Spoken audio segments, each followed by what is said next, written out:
how you think somebody's a grifter and a right-winger, and them? you think somebody's corrupt and they're a liar. Basically, as long as they're calling each other grifters and right-wingers and corrupt and liars, and as long as we're having a conversation about dressing inappropriately and shit, I'm out. Not only do I not want anything to do with this, I don't care about homeless people. I don't want anything to do with them either. Them.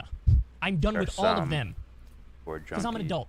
And I got no time for this high school type shit, okay? And you might think it's not high school shit. Well, again, a blackmail attempt and a smearing of a credible journalist, these are like two of the biggest sins that could be committed by an independent news outlet. I don't, that's just, no, I'm not buying it. I'm not buying that. But you're wrong. You're fucking wrong. Nah. Because if we are just talking about policy again, I got dragged into this shit.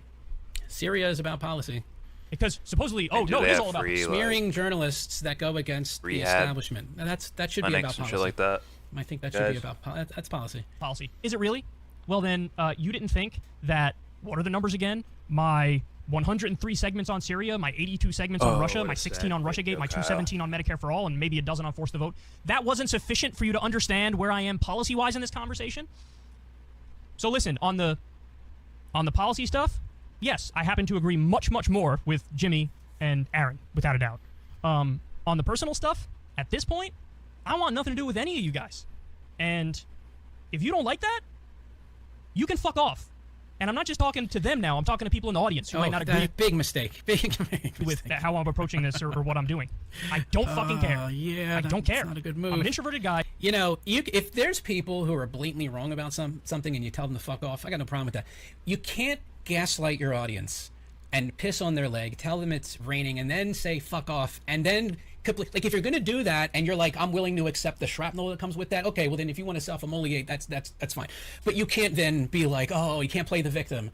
You know, it's one thing if someone is definitely wrong about something, or there's a group of people that are definitely wrong about something and you tell them to fuck off, that's fine. Always weird But conversations again, that happen. You are dishonestly gaslighting late. members of your audience. You're telling them things that they know are not true about the Young Turks, and then you're telling them to fuck off if they don't agree, or that they're lying if they don't agree. That's just not, that's gaslighting. That's not going to be good. That's why the likes to dislike ratio is what it is. And so that's interesting. That's an interesting tactic to take. We'll see how it works out for them. I don't like drama. I'm being dragged into some bullshit. So what I'm doing, dipping my toe in the bullshit because I got dragged into it, and I'm getting the fuck out, and I'm going to be nowhere near it. Well, that's it. But you made another video. You made another video. Okay, and I hope, which is twice as long. Right? I hope I don't get dragged into it again. Now I'm sorry, that's the most southern sounding saying ever. That's the same ever. thing that Cenk Uygur did. All right, hair on a gnat's ass. Jimmy, I hope he knows he's making another video. So he goes, I can't tell, I'm kind of tired. Yeah, okay. All Or right. have to respond again to some shit. Because I don't want to do it. I don't like to do it. That's like if I was like, I hope I don't suck a cock. Yeah, I'm not sucking a cock, and there's no plans to suck a cock. If you're like, well, I hope not to suck a cock, you probably in the back of your mind want to suck a cock. Hey, and I probably would just take a couple of drinks to get you to do it. That's all I'm saying. Versus not that there's anything wrong with that. Can't wait. But if I got to do some shit, I got to do it. Yeah. And that's why I'm doing this segment right now. But hopefully this is I probably the won't best thing go I have to say live that about this. day. I'll just I want nothing to fucking do with review it the I next want to be day. 1,000 miles away from it. Maybe. And I might not even do that because I got you should videos I respect want to that, get but to. if you don't respect that, I don't give a fuck. Tonight. Okay. Okay, but then you made a video. Then you made a video. You know, look, if you're going to do the tough guy talk and you're going to tell most of your audience to fuck off, you at least have to stay consistent with that. Because then when you come out with another video, you're lighting yourself on fire.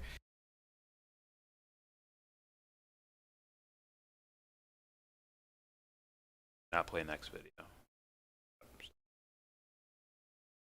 I don't know about that, Dubster.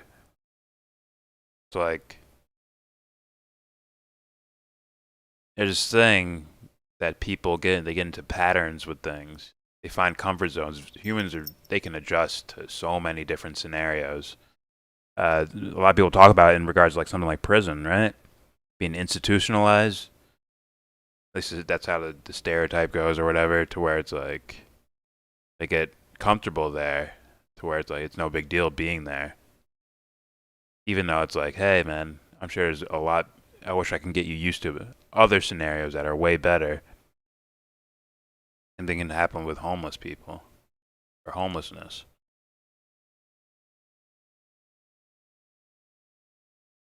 That's just my opinion. I'm not some fucking expert. I haven't gotten to talk to each individual one by one, but it seems like a possibility. They got in a rhythm in life and fuck it, go with it.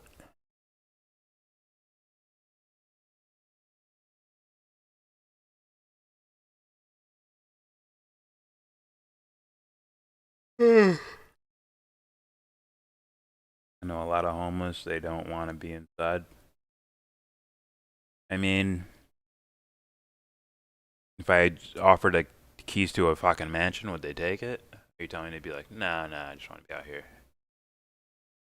Do they say that, or do they really mean that?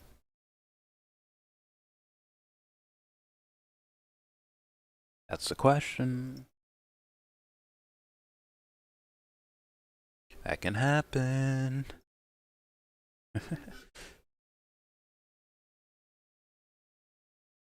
The phobia to be inside for most homeless. Yeah, well, how does that happen? Right? You're telling me their entire lives they're afraid of being inside? Or are you saying they've gotten so used to not being inside that become a, like you said, a phobia? Or like a distrust of it, or maybe even a fear of losing it. Like, fuck, if I get this house, or someone's like, here, just take this house, it's yours. Guaranteed, it's all paid for, everything's yours. That they might be like, I don't trust this. You know, I'm just gonna fucking party it up, and if kick me out, kick me out.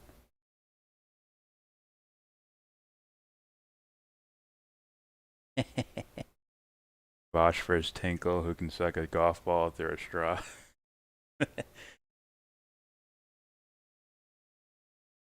Ugh. I'm gonna be wrapping up soon, guys. For show. I was almost institutionalized and homeless. And homelessness is the same dynamic sometimes. I was homeless for 2 years. 2+ years, 7 years or so ago. And shelters are hella dirty and gross. But yeah. I mean, it's something where it becomes relative in people's minds, right? To where it's like, okay, us from where we're at might look at a shelter as whatever, gross or whatever. But for them, it's like it's moving up. Like, oh, shelter, bed, blanket, warm food, maybe. Sounds like I'm talking about stereotypes, but I'm not trying to do that or trivialize anything. And things are still.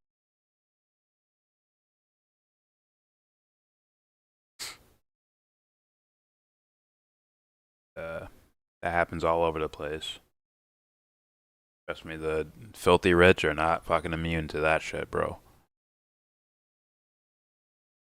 Desperately fighting, in spite of themselves, desperately fighting to hang on to some sort of thing.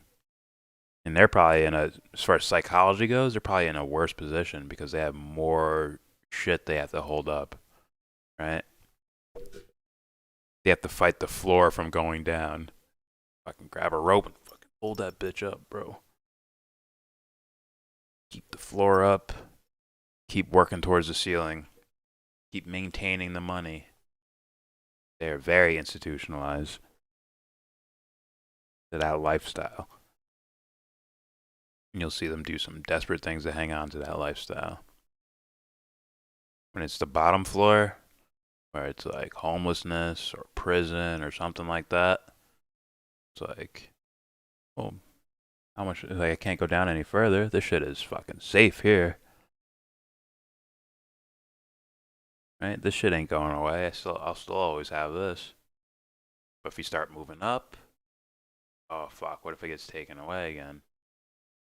What if I get my hopes up and that shit gets taken away? Not saying that's everybody, but I would think at least some people are in there.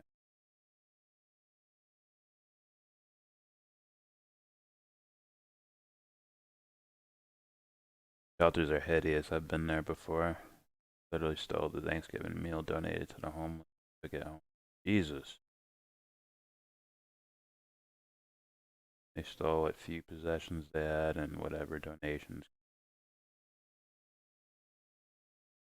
Fuck. Rat race, man. Steal nonstop in shelters too. People would rather sleep outside. I bet more people are outside than in shelters around Seattle. They got food all over. Showers are harder. Never heard of anyone out there getting shoes stolen. Mostly cell phones, laptops, tablets, wallets, etc.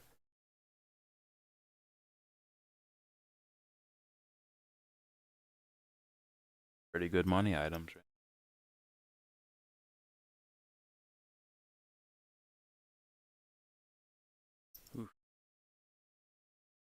Alright, I'm like about to pass out.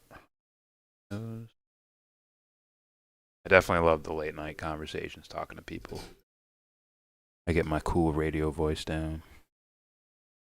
I ain't shouting about some fucking video. Chilling, talking to people. Dig the vibe.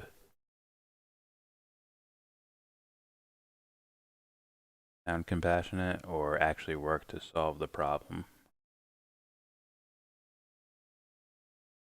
Oh, okay, you're talking to 10. Anything you got gets stolen in shelters? That human problem.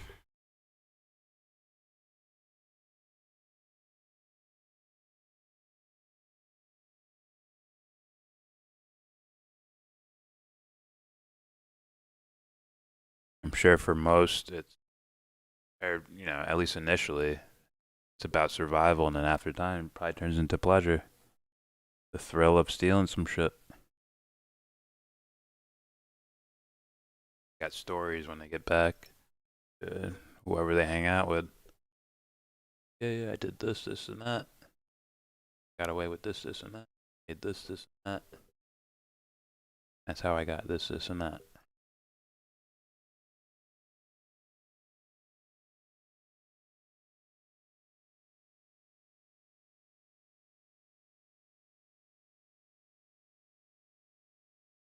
Or Dubster.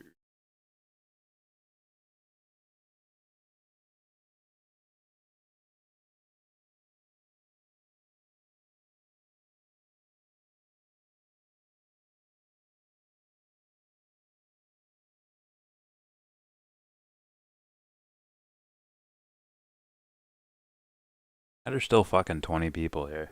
Doesn't even make sense to me. Like, I'm the guy who reminisces when they have 20 viewers.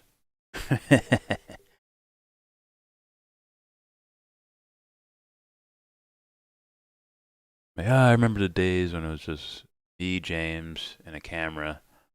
And maybe one person, maybe two would show up. Maybe. Might not stick around long.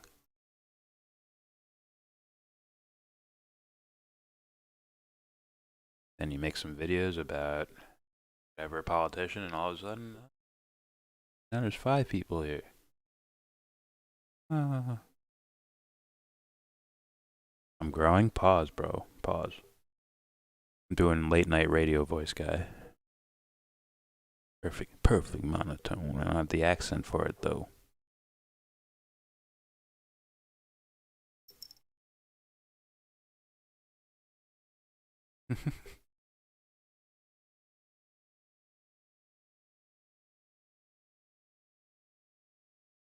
You're loyal fans, but don't worry, we will ask tough questions. Good. Good. Hold my feet to the foyer. Right, Jimmy?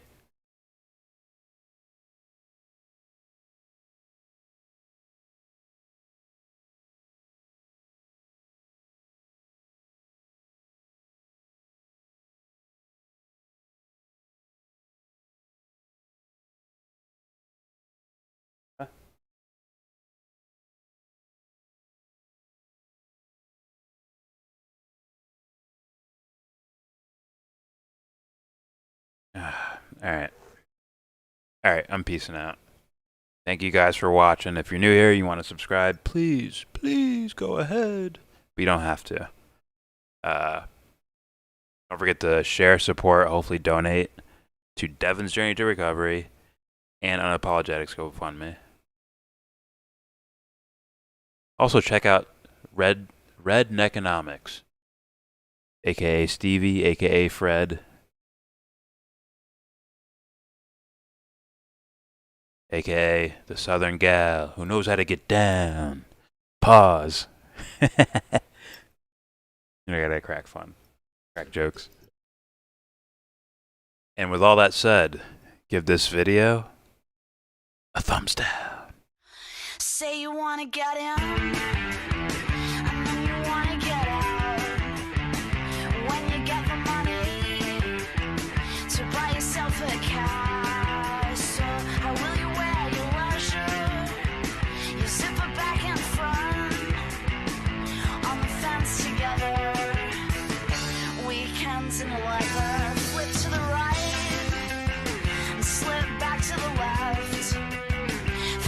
shakes at the ranch, the small talk at the crossroads, driving up to the water, sucking on every run, coming up forever and hanging on.